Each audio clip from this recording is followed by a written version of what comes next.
Welcome to Digging Deeper. Today I want to elaborate on my conversation with Karen De La Paz with a continuation on the topic of characteristics of effective teaming. Here's what's really interesting about our conversation.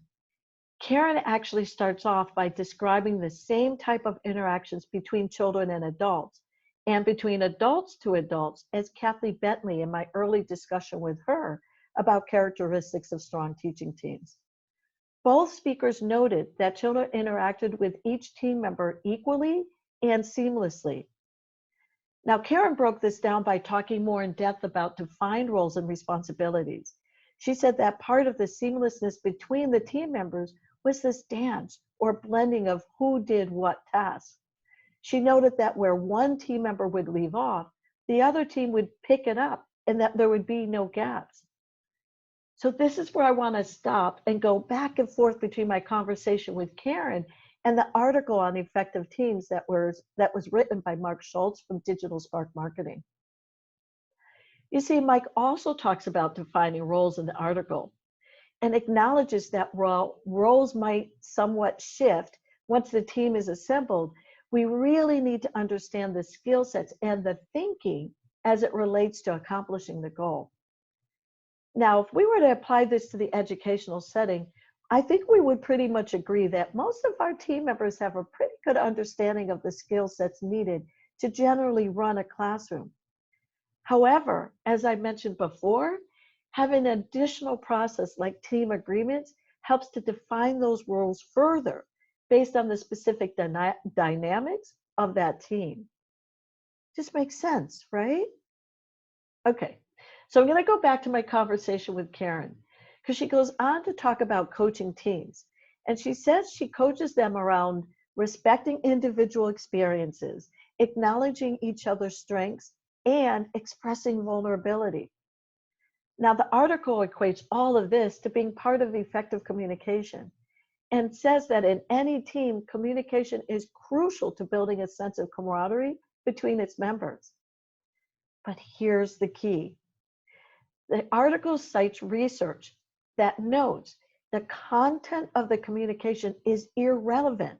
So it's not about what's being talked about, but rather it's the manner of communication. Basically, how freely team members communicate and how frequently team members communicate. This determines the effectiveness of the team. And this is where psychological safety comes in.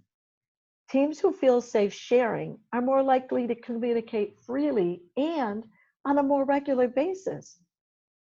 So we cannot stress psychological safety enough. The challenge for us within education is providing the time for those teams to have regular and ongoing communications and conversations, right?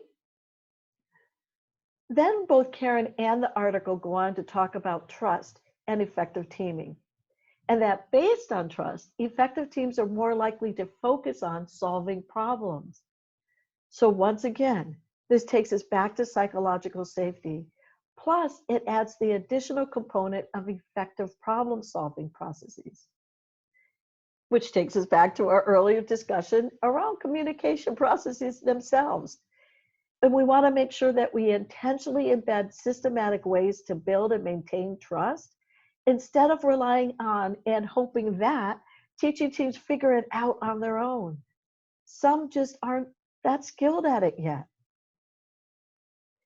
The last characteristic Karen talked about was building relationships. She mentioned coaching teams where the assistant feels appreciated and empowered. And when that gets put into place, it makes collaboration that much more likely to occur. And the article speaks about this as well, noting that close collaboration is a trait shared by every single successful team. So the idea is pretty simple. The more you collaborate, the more you communicate, the more you create. But easier said than done. Because empowering someone else, especially as it relates to our peers or our teaching assistants or teacher educators, is that this can get really dicey because it can get mixed up with the role between the teacher and the assistant. For example, We all know that we want our members of the team to be responsible for interactions and instruction, but to what degree or in what form? We want to make sure that we're following the law as well as any union agreements if there are any. But having said that, there are a lot of ways that collaborate. There are a lot of ways to collaborate that don't infringe upon union agreements or break the law. We just have to figure out what that looks like within each team. So this is where I'm going to stop for the day. But before leaving, I want to encourage you to look within your own teams for those successful teaming characteristics. And until then, thank you, Karen, for your wisdom. We appreciate you sharing it with us. And thanks to all of you for continuing to listen in. I'd love to hear your thoughts, so don't forget to share.